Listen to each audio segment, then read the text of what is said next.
York state lawmakers aiming to stop prosecutors from using rap lyrics against artists. State Senators Brad Hoylman and Jamal Bailey introduced their so-called rap music on trial legislation yesterday, saying that art is not a blueprint of criminal plans. All right, this comes after violent lyrics from several rap artists have been admitted as criminal evidence in trial. Senator Hoylman joins us now. Senator, thanks for being with us. Thanks for having me. All right, so it's an interesting problem. I think a lot of people hearing this probably say, but I never really heard of this being a thing, but it is an issue in the criminal justice system nationwide. Walk us through the problem we're trying to solve with this legislation.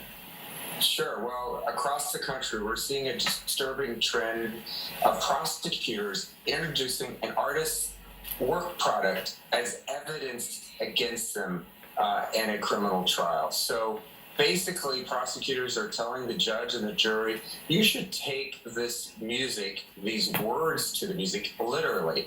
No one ever thought that Johnny Cash was going to shoot a man in Reno just to watch him die, or Bob Marley shot a sheriff but spared a deputy. But that's exactly what prosecutors are trying to convince juries about across this country. So can you give us some examples in which some rappers' lyrics have been used in trials?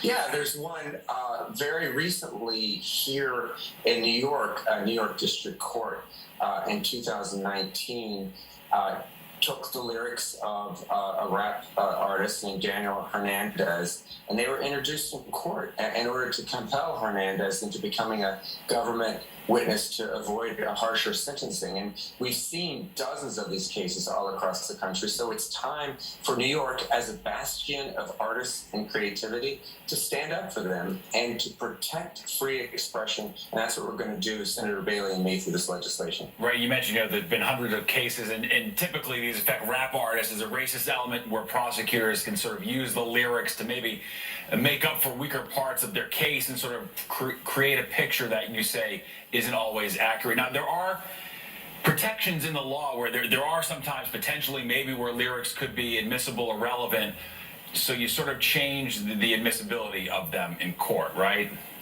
That's right. We raised the standard to a clear and convincing standard. So if it is a literal representation, the judge can make that determination using that standard and have those types of that type of evidence admitted.